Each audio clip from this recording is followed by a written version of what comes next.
Hi, Linda. It's Lorenzo. Sure. I'll do a podcast with you.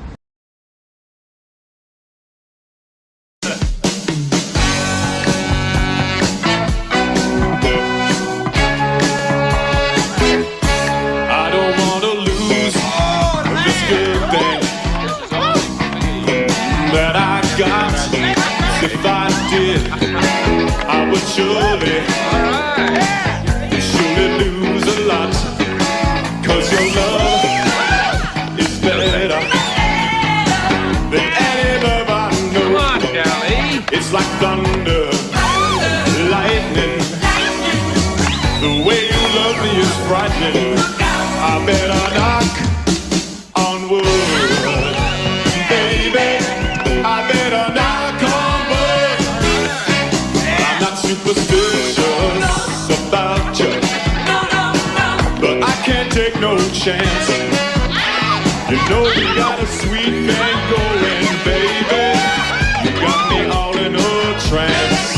'Cause your love is better than any love I know. It's like thunder, like lightning. The way you love me is frightening. I better knock on wood, baby. I better knock on wood.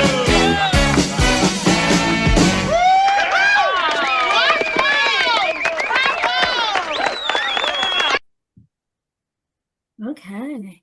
So good evening, everyone, and welcome to tonight's edition of the Rockstar Book Club. Tonight, we have an amazing book that we're going to discuss.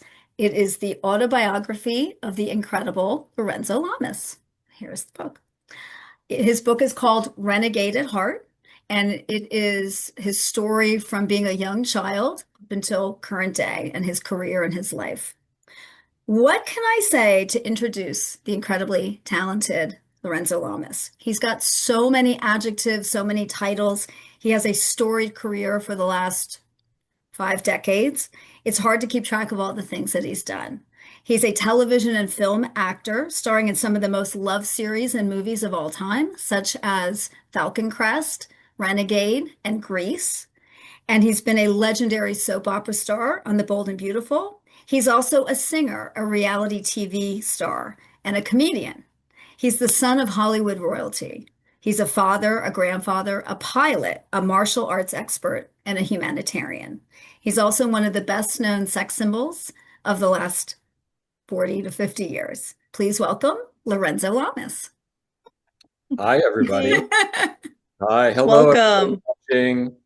I'm glad we got this together. Yes. We have a nice conversation about stuff. Yeah. I'm an open book. Haha. So no questions are really off subject or whatever. You just feel free to ask me whatever you want. I mean, you can Google me. Everything's out there anyway. Yeah, you're very transparent. Well, we started this book club a couple of years ago. We were all reading autobiographies or biographies of famous people, mostly musicians at that point.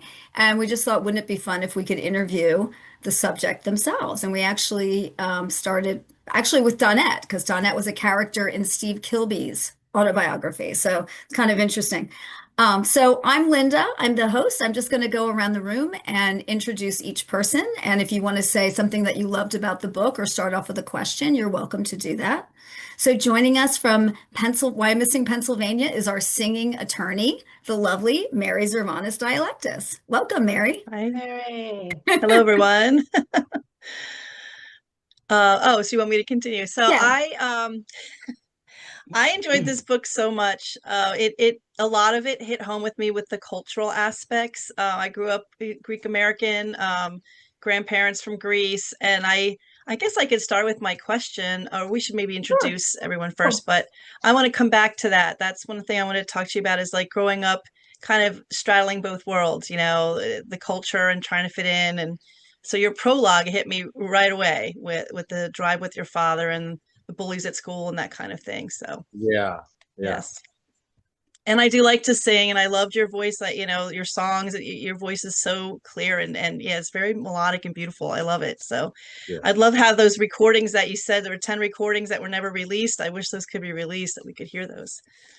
So Yeah, I mean, they're somewhere yeah. in some file somewhere. I was with Scotty Brothers Records for a long time, and they basically just kind of sold their record library to All American Television, and Okay.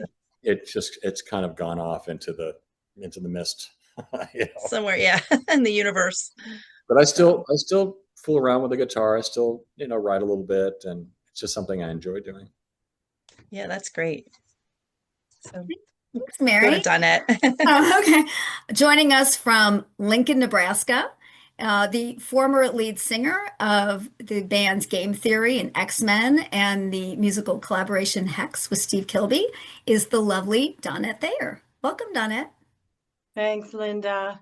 Hi. I lived in Los Angeles for a long time too, and you guys over on the west side, that's like a completely different city from where I was, but Where were you?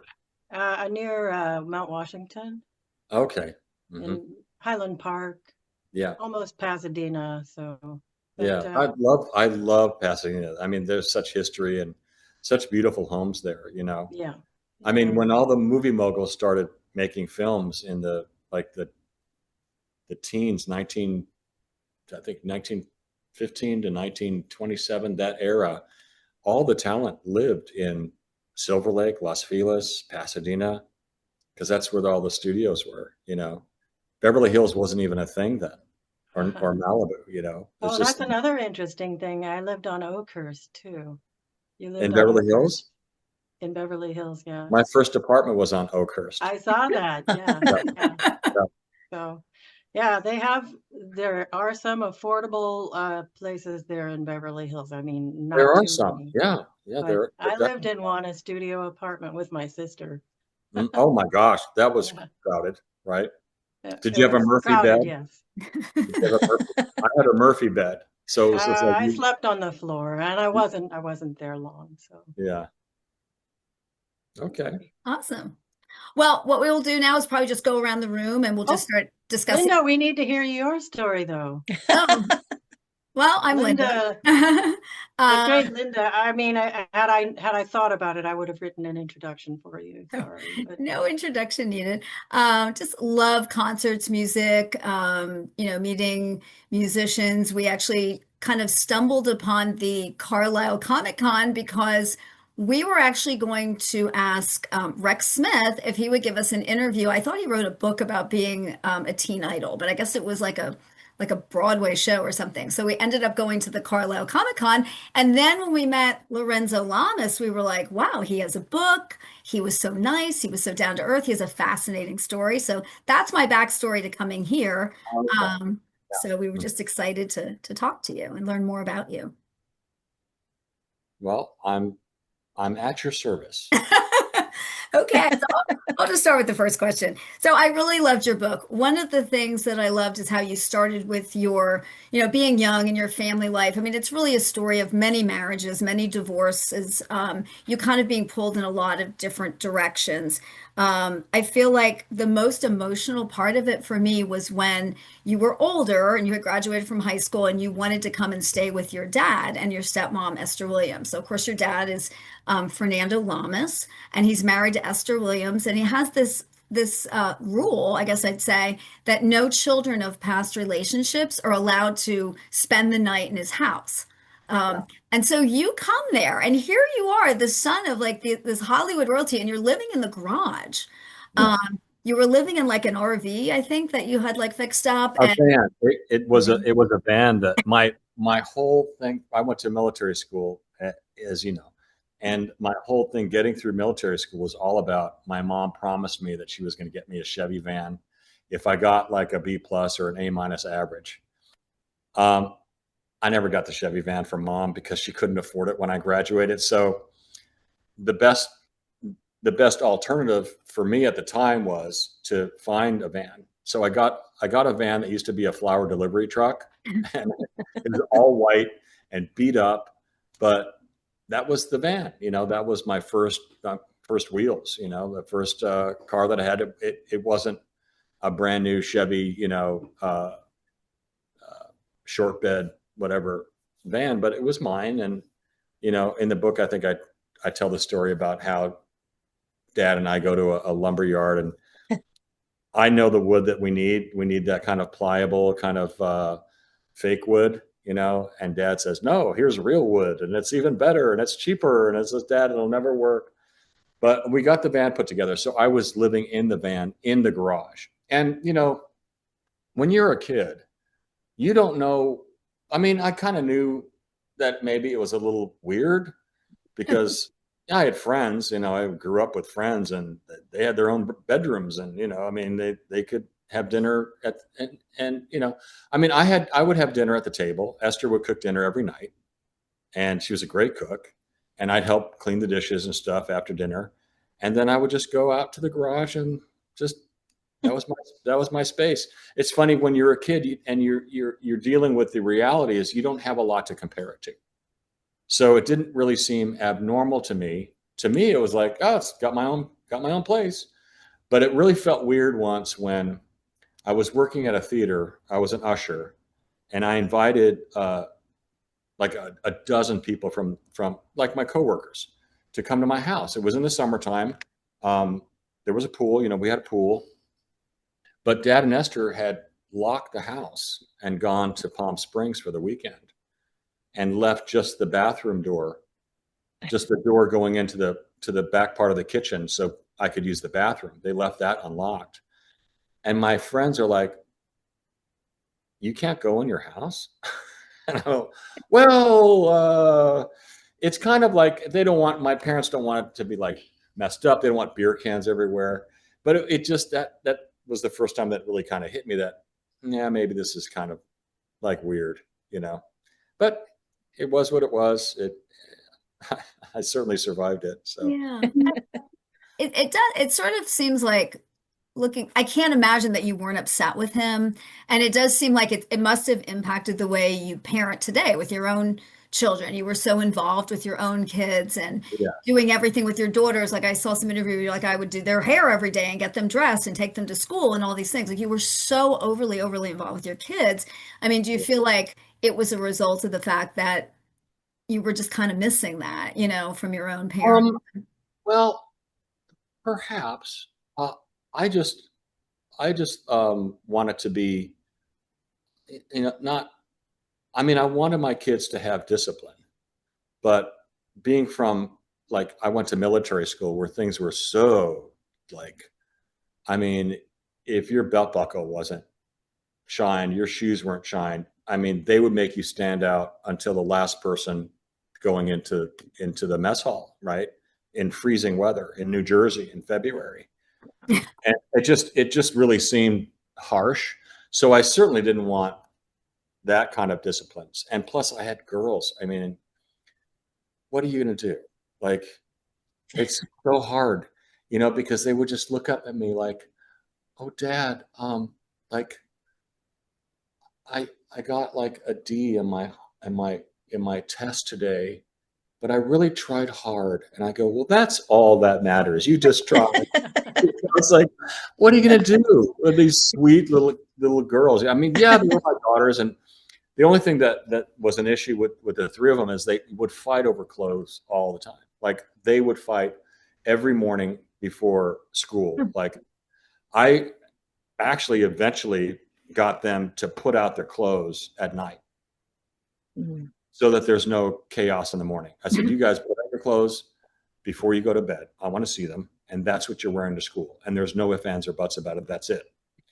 And then, yeah, I don't know. I just kind of fell into a natural parenting mode. Maybe it was because I didn't have that as a kid. My mom was always working, and my sister and I were pretty much raised by this one Black woman, Emily. Put the fear of God in me. So everything that we go through in life eventually serves some sort of a purpose. There's a reason for everything. And but getting back to not living in the house. So here's how I kind of made it okay, because Esther had 3 children before she got together with Dad. She had 3 kids, a little bit older than me. And because Dad had this issue with other men having been with my woman, he wouldn't allow her kids to come and stay overnight. Or, I mean, they would come. Esther would make 2 dinners. She would drive to Santa Monica and make dinner for her children with their father. They were divorced, but she would go and make the dinner because the dad was single. And then she would come back and make another dinner for Dad. Wow. I mean, Esther was like a superhero. She really loved your father, I think, right? She really loved my father enough to put up with that. Yeah. And to not put her foot down and say, these are my kids. Of course they're coming to stay overnight, or they're coming to hang out for the weekend. We would all go to the beach together. And, Dad and Esther and me and her kids, we'd go to the beach and we'd have so much fun. Esther and Dad would just disappear out behind the waves. They would just go, because Dad was a Pan American swimming champion in Argentina. And Esther, as you know, was a national champion. So they would just hit the water and they would disappear. And I'd be going like, you guys see them? Because I don't see them. They're okay, they're fine. And half an hour later, they would come strolling up the beach, probably swam like a mile offshore. And then Dad would draw a big circle around Esther and him, and none of the kids were allowed in that circle. Draw like a big circle. And Esther would bring stuff to cook at the beach. She would bring, like a hibachi with, she'd get the charcoal, and she would make lamb shanks. Wow. Lamb shanks, corn on the cob, salads. I mean, she was something else. And Dad loved it. He was the king, and that was his castle, and that's the way it was. And then after he passed away, Esther kind of got her revenge. She wrote a book, and it was a very scathing book. I have a copy of it. About Dad and how he was so controlling and how she was miserable, and he didn't allow her to do any press when they were married and all this stuff. But then, like, okay, well, there's the door, Esther. If it was that bad, why don't you just leave? Have your kids, but she never did. So I don't know, kind of weird. I didn't talk to her for a little while after that, but we made up eventually. And, because she was she was very much the maternal mom that I didn't have with my mom. My mom and I had a better relationship as adults when I got older than we did when I was a kid, because she was always busy working, supporting us, my sister, right? Right. But as a kid, you want mom to make all the boo-boos feel better, and she wasn't home much, So, but anyway, I saw that you dedicated your book. Sorry. What's that? I saw that you dedicated your book to her, but the initial chapters were not really very flattering towards your mom. No. And I wonder when did it switch over? Was it? I didn't really see. I have to tell you that my first wife, Victoria, who was 13 years older, I was 21. She was 33 or 34, I guess, when we got married. And my mom and her got along really, really well. And my first wife, Victoria, was very much into astrology. My mom wrote books on astrology. She was a New York model, a runway model back in the 60s. She was on the cover of Vogue. She was a very successful model. Just before I had met her, she'd moved out to California from New York, kind of giving up a modeling career to be a flower child.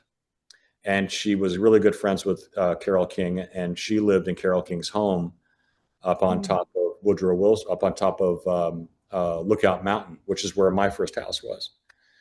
And so we met. I fell in love, and but she was the older woman, that really taught a young man a lot about life and a lot about how to treat a lady.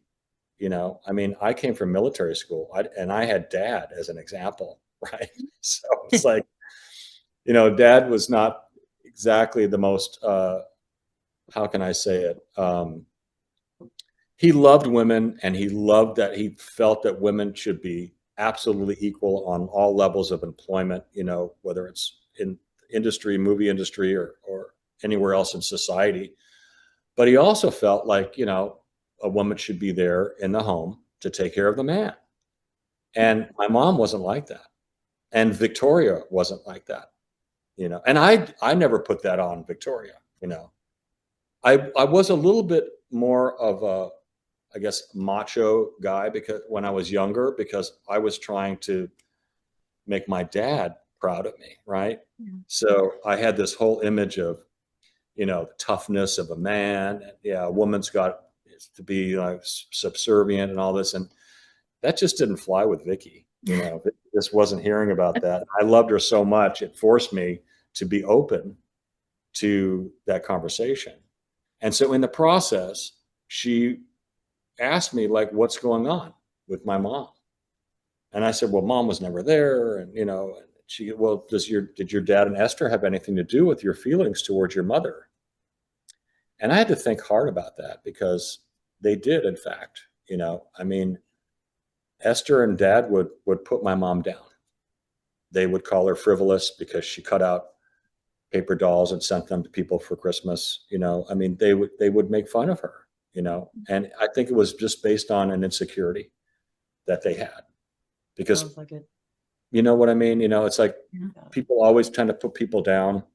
It's like they're projecting their own failure, their own lack of development or maturity on a person. So they'll put them down. And I got a lot of that when I was small, and that kind of just stuck with me, I guess. And so I had to ask myself, really, like, what is it about my mom that was such a problem for me?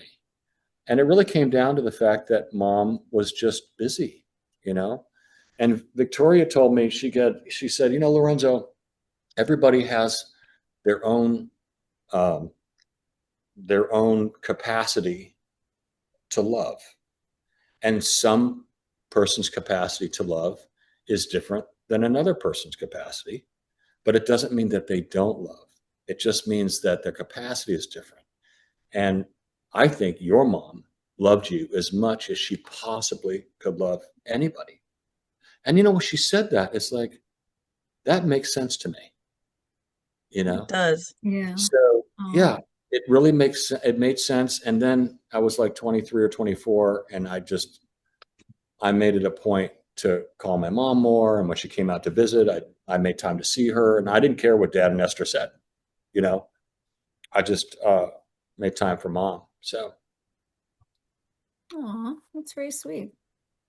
yeah, it's I growing guess up, and we all grow up at different times, different events happen in our life that force us to grow, and it's scary, and nobody wants to change. Everybody's fear is fearful of the unknown, but growth is good, and I'm still growing. Still, we all are, Yeah. right? I think we have to, yeah. Otherwise, you get stagnant and you don't evolve as a person. But We it don't kind of evolve. reminded me of one of my. I'm sorry. No, you go ahead. The conversation reminds me of another thing I thought of as I read your book. In the early chapters, while you were young, you mentioned that you were wishing you would have like what we call a normal, quote, normal family compared to you with your friends, and that's all you wished for. And then you went into that same career path. Was that hard for you? Did that cross your mind that you wanted to do things differently so that you could have normalcy for your kids? Were you surprised that you ended up in that same career after, as a child, you wished for more traditional, Yeah, life? I mean, my acting career was really out of desperation. I wanted to be a veterinarian for the longest time, all through high school, but I just didn't have the SATs and the grades to get into, the college of my choice. So acting was kind of like a life raft, right? Well, let's try this, right? How hard can it be? And I fell into that career, right? I was very lucky, very early on in my career. And my mom always told me, she says, Lorenzo, you're very lucky, but you have to do other things besides acting because even though you're working a lot now and you're very successful, that's going to change. And I just never believed it, and now thinking back, she was absolutely right. I ended up flying helicopters for a decade because I had to support my kids with something. Acting just wasn't doing it anymore. So, yeah, I tried as hard as I could to be like a hands-on dad, especially for my older kids, my firstborn children. Um, but I was so busy. I mean, I went from Falcon Crest to Renegade to all these action movies, and my older kids, they reaped the benefits of having a celebrity dad because I would go on these great trips, all expenses paid, Disney World, ski resorts, I mean, Hawaii. I would get invited, and I say, well, I'm bringing my kids, and they would say, sure, yeah, bring everybody. So they got all of that, right? But what they didn't get was time with their dad. And that's really all kids really want. Well, you got to go at all those great locations too. That was the other part. I loved looking into the backstory of how you got to go to other countries and, your father was filming in certain places. So you did have that amazing childhood in that respect, that you got to travel the world and see those things. Yeah, so. That's true. It's true. Absolutely. And as you're a kid, and when you're a kid, you don't really appreciate all the travel as much as you would now, for example, for us. Right. Too. Right. But it was an experience. And I think culturally, it helped me understand more about the world and about people in the world are different, than people that grow up. Definitely. Yeah, they're different cultures. It definitely influenced my life that way. But my second batch of kids, my daughters, I wasn't working as much, so I was able to be that hands-on dad, and I wouldn't trade that for anything. I wouldn't have traded that for a hit show on television. I mean, it was a struggle for me financially because I wasn't working, but I had my children and I had custody of them, and I was able to go to all of their parent-teacher conferences, all of their activities. Because it goes so fast. It just goes so fast, and they're grown up, so you enjoy those moments. They're all in their 20s now. Right. And they're all independent, very strong, wonderful young women, And my daughter is too, my oldest daughter, Shane. That was the benefit of all the trips, not so much the time with me. She's an amazing mom to my grandkids, So, yeah, I mean, I make up for it, now I have more time. Plus I'm a granddad now. So when I go visit my daughter, it's, I see her and then I see the grandkids at the same time. And it's fun. That's awesome. Yeah. I have two daughters also, and I'm hoping they're in their 20s. So I just feel like it goes by in a blink, and but it is great to see them fly off and become who they are, and hopefully I'll be being Greek. That's what we do. We try to put the Greek guild on. I'm like, when am I going to be a grandmother? So yeah. Yeah. Are we going around the room, or are we just asking? Oh, yeah, just jump in there. Okay. What do you feel like was the biggest myth about being a successful TV and movie star? Like you probably thought, well, when I make it, my life is going to be like this. It's going to be amazing. Like what surprised you about it? What was different than what you expected? Well, I grew up with famous people, so I kind of knew what to expect in terms of being approached on the street for autographs, things like that. I think what surprised me the most is how fickle the industry is. Like, I mean, I've done a bunch of shows, bunch of movies, and today I'm still asked to read for parts. That's crazy. It's just the weirdest thing, And of course you do it, because there's a whole new generation of people behind a desk making casting choices that they don't. I mean, they can read my IMDb, but Yeah. they haven't seen me on the show. Yeah. You know, I'm not on Grey's Anatomy right now. They weren't alive in the Falcon Crest days or anything. Yeah. Yeah. That was a period of time that was great for me. But then, you know, everybody moves on, you know, and I think that was the hardest thing to adjust to, is that they moved on and they kind of left me behind with my successes. And it's great. I wouldn't have traded it for anything, but it doesn't prepare, nothing in the business prepares you for when the phone stops ringing and you're left with, okay, well, what do I do now? And that's when my mom's advice came to play, you know? I think you said in the book too that your father early on when you were young said, there's going to be a day I'm going to be in a movie and somebody in the movie theater is going to say, I don't like that guy anymore. And then two more people are going to say it. And the next thing I'm going to be like out of vogue. I'm going to be old news and I'm not going to be famous. And he said that early on to you. And Yeah. I thought that was interesting too. Yeah, it's true. It Yeah. is true. I mean, the wrong part can ruin you. One bad I mean, nowadays, I mean, I can't imagine what television stars and movie stars have to deal with now with everything being out on the internet all the time. I mean, we had a little bit of protection, you know, because things just weren't, we had publicists, you know, to squash stories that were coming out. Now it's like everything is instant, right? Yeah. Whether And it's true or not, right? So And then there's AI. Yeah. Then you don't even know if it's true. then you don't Yeah. even know you're looking at what's real. yeah. Right. So true. So I don't know.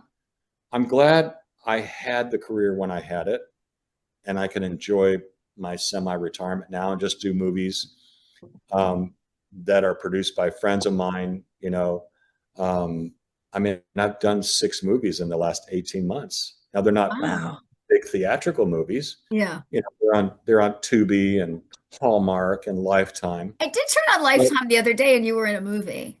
Yeah. We'll have to look those up. I was like, wait a minute. Yeah. I'm trying to think something about like something stepmother or Oh yeah, Stepmom from Hell. yes, that's Yeah, it. yeah. You're in that. Yeah, so I mean, it's fun because I don't have to carry the show anymore. I can just be the dad or the police chief, you know, or Yeah.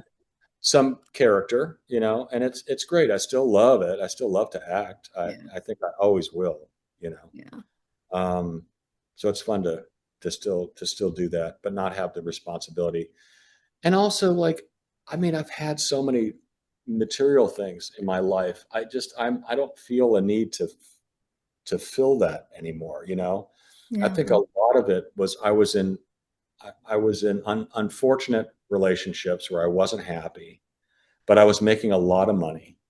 So I tried to fill that hole, that emotional hole, with stuff. And now I'm very happy, you know.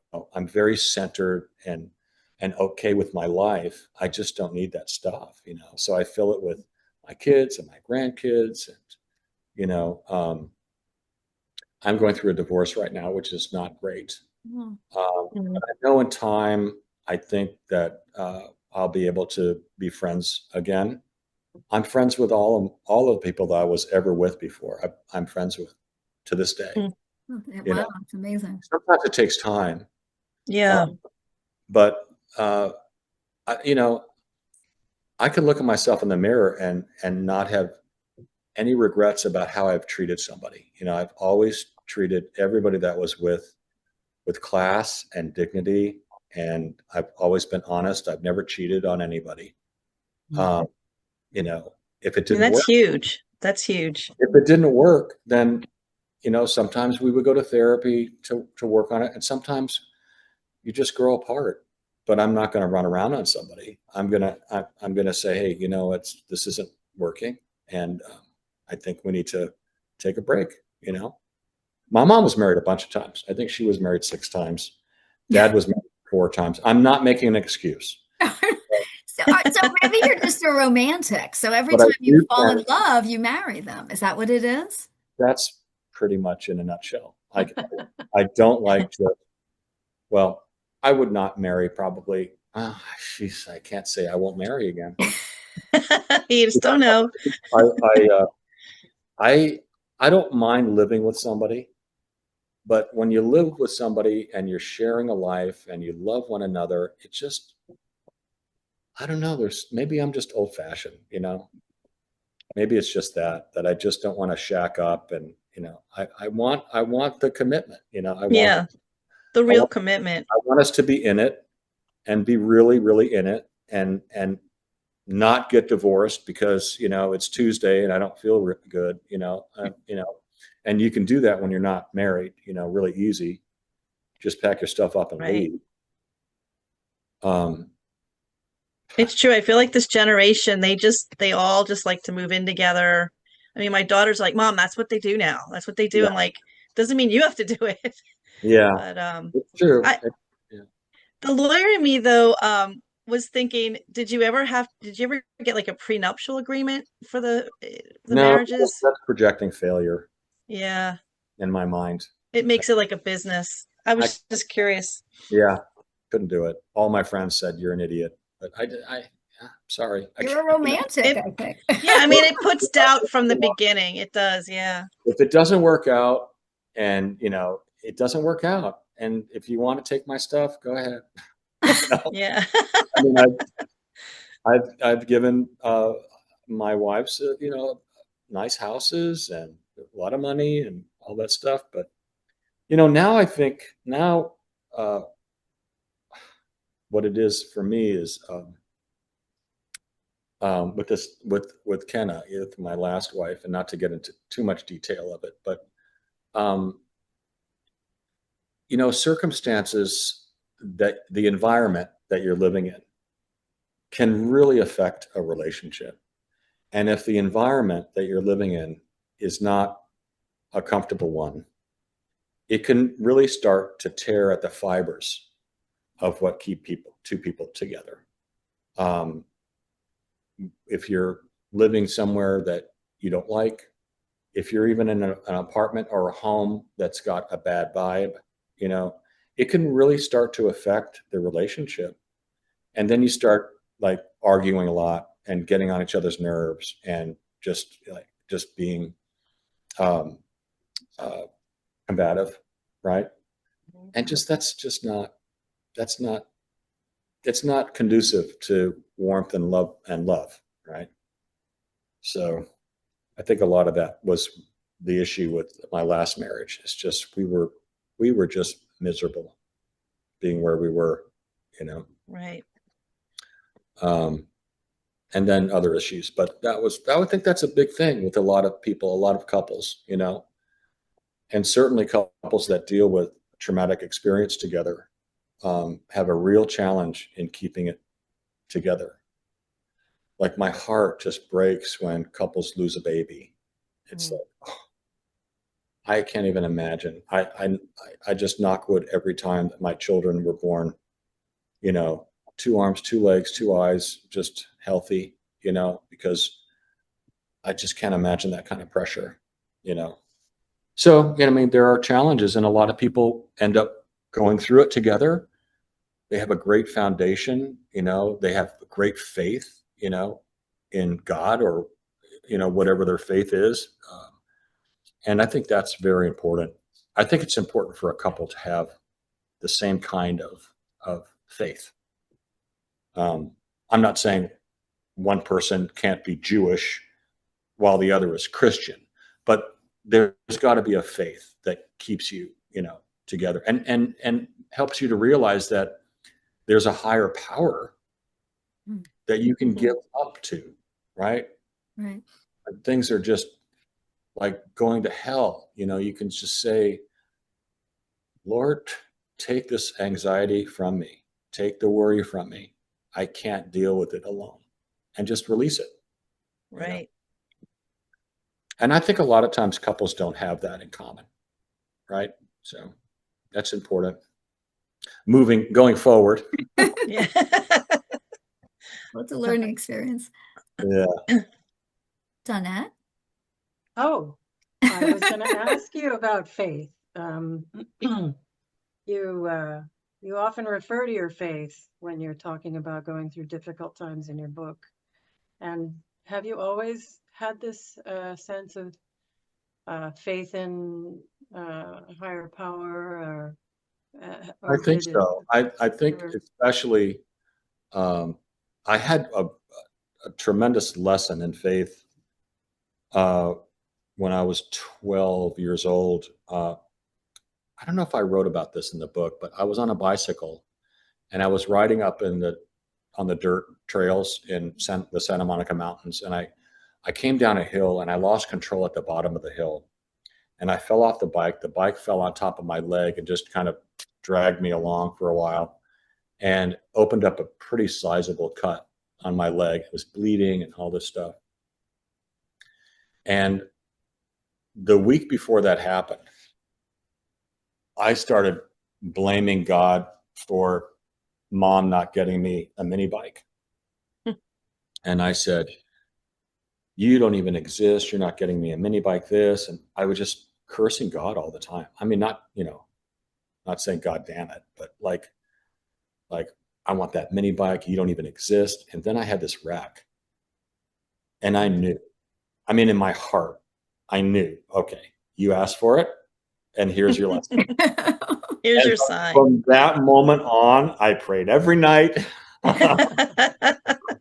I believed in like, you are the Lord and Savior, you know, all that stuff. And then I had another experience in my first house where uh, I was in that I was just in that space where you're not quite asleep yet, but you're not awake.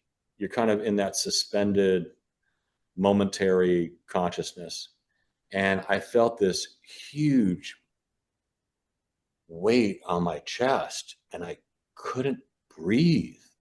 And I started freaking out, panicking in my bed. And I couldn't move. It's like somebody was holding me down like a nightmare. This is like a nightmare, but I was feeling it like I was aware of it. And then, like that, I was above my body looking down at myself in bed, holding my chest. And I go, whoa. I felt the darkest vibe that I've ever felt. It really felt like the devil was trying to get me. And I just started saying the Lord's Prayer. And I just kept repeating the Lord's Prayer over and over and over again. And eventually I caught my breath and I said, "Begone, Satan," or something like that. "I believe in Jesus Christ. I believe in Jesus Christ." And it left and I could breathe again. And then I came up with this prayer that the words came right into my brain. And I say that prayer to this day. It's part of a prayer that my nanny taught me, but then I added my prayer onto the end of it and taught it to all my kids and all my significant others. We would say that prayer. Do you want to hear it? Yeah. Yes, Sure. please. I was going to say, please share. Thank you, God, for the gifts you have given me in this lifetime. I'll try not to live in the past or the future, but to accept each day as it's given to me and to try to live each day to better my soul through kindness and forgiveness towards others. Wow. Wow, it's beautiful. It's beautiful. I Very say nice. that, and it's like, so yeah, my faith is very strong. I don't go to church probably as much as I should. I haven't really, I started reading the Bible. I started really reading Luke in December because there's 24 chapters. And by the end of the 24th chapter, Jesus is born on Christmas. So kind of Luke is kind of perfect to read. Yeah. I want to start Matthew, but yeah, I mean, I need to focus more on that, reading the word and going to church and all that. And, but yeah, I've always had, ever since that bike wreck, done it. You had a lot of accidents in the book where you were I like was thinking flying that off too. motorcycles and I mean, like, so many crazy things where yeah, wasn't there like a motorbike or a motorcycle where your dad found out that you had a motorcycle because you had an accident on it when you woke up in the hospital? Yeah, well, Yeah. he knew I had that motorcycle, but Oh. when I wrecked, I had to stay at home for 2 weeks because I had brain injury. And that's when he let me in the house. Yeah. Right, I Yeah, remember when I that. had that Thank brain God injury, for that. he let me in the house. I slept on like a Murphy bed in his study. But no, so yeah, I mean, I've always loved bikes. I've always loved motorcycles. I just love the feeling of being free. It's just all about that. It's like flying, you know. That's why I like piloting. You know, it's all I about. actually have a follow-up question based on that. There is a category of people who are like really risk forward, where they enjoy the whole risky lifestyle. I think it has even been associated with a particular gene.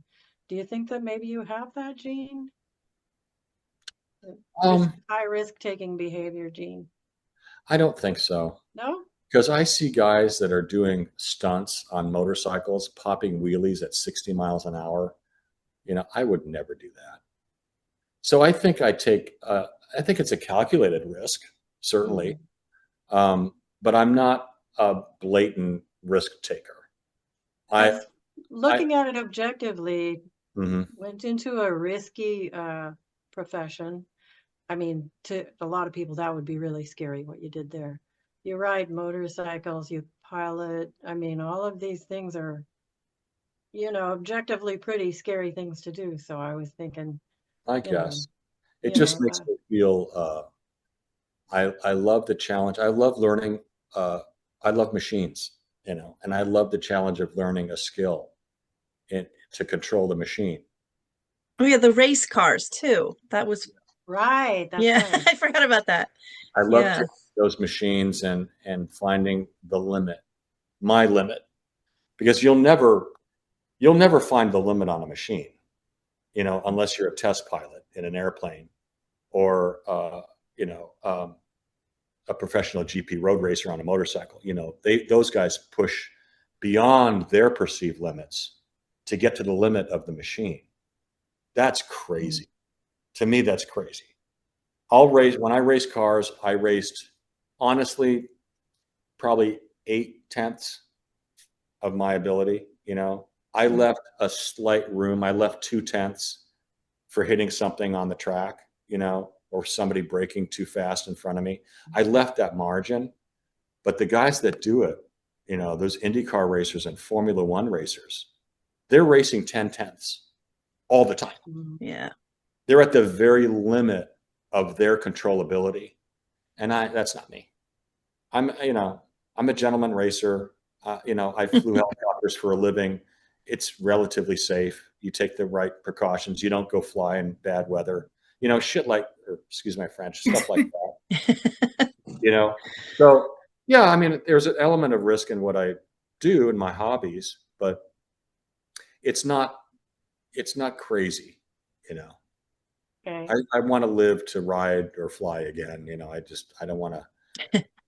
I don't have to risk anything. Nobody's paying me to race a car, you know. So, well, I guess they were, but I mean, you know what I mean. Yeah, yeah. I wasn't a Yeah, full time that's an driver. interesting answer. Yeah, Thank you. I want to ask you about your trip to Greece. Of course, I'm focused on the whole Greece thing. You went to Mykonos and had a yeah. little Uzo. And let me tell you, because and I grew up with Linda. If I give my friends Uzo and they're not used to it, that stuff is pretty potent. Like you know, you I said, have got you had it so since? I got so sick on Uzo. To this Yeah. day, I can't smell black licorice. I was gonna say, so you haven't really tried Yeah. it again then. I mean, my dad used to distill that stuff in our basement, so it was like in my baby bottle, No, probably. Yeah. that is not my alcohol of choice. Yeah. I was on a Love Boat episode, and Yes. we went to the Greek islands, and this camera operator and I became friends, and we both wanted to go get our ears pierced, and we were on Mykonos, right, Yes. which is like the most. It's like Amsterdam on steroids. I mean, It is. everything goes on Mykonos. I mean, all kinds of lifestyles. Anything you can imagine is okay in Mykonos. So we figured, okay, well, this might be a place to go find a place to get our ears pierced. Couldn't find any place to do it. We finally found one jeweler, a jewelry store that would do it, but he didn't have a punch. He did it with the needle and and the Potato? and the Ice? Yeah, ice. that's how Yeah, I got mine done. Potato. whatever. Oh my So goodness. I show up the next day for shooting, and all of a sudden now I have an earring, and I can't. And the director goes, "Why did you do that? Now we can't shoot you from that side. We have to shoot you only from the left. You're really creating a problem." But Lorenzo didn't worry about that at the time. Right. I mean, you're in Greece. You gotta go Lorenzo's have just some being fun. Lorenzo Lamas, just doing whatever the heck he wants to And do. And didn't you dive off the side of the ship on that trip? I did. I pissed off the crew so much. I thought they were going to throw me off the boat, but again, I'm Lorenzo Lamas. Yeah. I'll just dive off this freaking cruise ship. The non-risk taking. And then Billy Moses did, Oh, but he jumped the chicken. He didn't dive. He I- didn't dive. Let me Oh turn my on gosh. let me turn on some lights here. So Okay.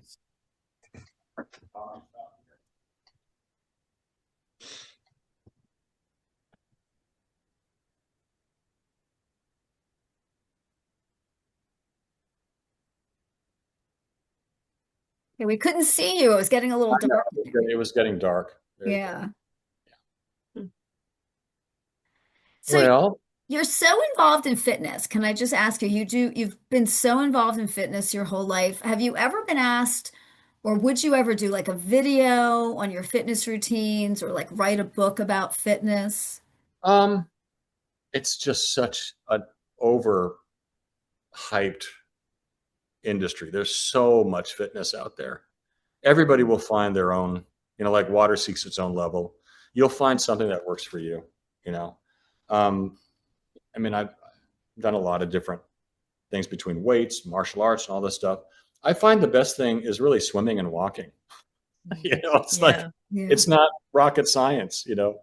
Swimming is great exercise, great cardio. It exercises every muscle. Won't pull a muscle swimming. And walking is we've been doing this since time began, right? So yeah, I do. I'll go to the gym and I'll do weights every once in a while because I'm vain and I don't want to not lose too much muscle, and it gets harder to keep it up when you get older. But yeah, for the most part, I swim and I walk, and I'll do weights like 3 times a week, but not heavy. I'll just go and push a little bit. And you told us you were lifeguarding. Are you a lifeguard right now? I lifeguarded this last summer here. Yeah, that was fun because I'm lifeguarding with college kids. Yeah. Keeping up with the kids is really physically, it was very challenging. And I was kind of proud of myself for actually hanging in there. So, yeah, I might do it again this summer, or I might go back to flying sightseeing tours in helicopters. I might do that. I miss it. Not full. I wouldn't do it full time again, but maybe just part time. Yeah. Yes, ladies. It's been fun. Well, Yes. I guess my question I posed in the beginning, do you find it hard passing the cultural history of your family down to the next generation? Are they open to it? Oh I yeah, just my find, kids, they want to know everything about yes, dad. Like they ask me questions about my dad all the time. About was he famous in Argentina? Like what was like? How did he get here? I love that. I don't know a lot about my mom's family history, other than both her parents were born in Norway, so she's like okay. the firstborn Norwegian.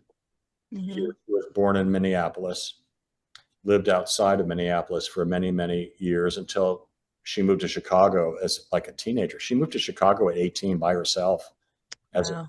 to go model. Wow. And then she was discovered fairly early on in her life by the studios. But yeah, the kids are curious about my background. That's good. Because Oh. I find it gets hard sometimes, your first generation, second generation, fine, but as it gets to the next generations, it kind of gets lost as Mhm. everyone's trying to, assimilate and all that. So, Yeah. so Well, I mean, I think we've have we asked all of our questions? This has been I, really, really interesting. I did. So, Yeah. so fun. Yeah. Oh, Very Thank you, interesting. ladies. such It a was great pleasure. fun. I love being able to open up and talk, kind of like a podcast, in a Yeah, way. Mhm. Yeah. yeah, I really appreciate your time. I mean, this was yeah. great. Yeah, And we thanks for love You're your very joining us. book. welcome. You're welcome. You're all so beautiful and so sweet. And Oh, I Thank you. thank you for your time too. thank you. You better be careful or you'll marry us, right? Yeah. Well, take care of yourselves, okay? You And too. Thank you. Have a great Have a night. great you too. Bye. Bye bye. bye. Take Bye. care. You too.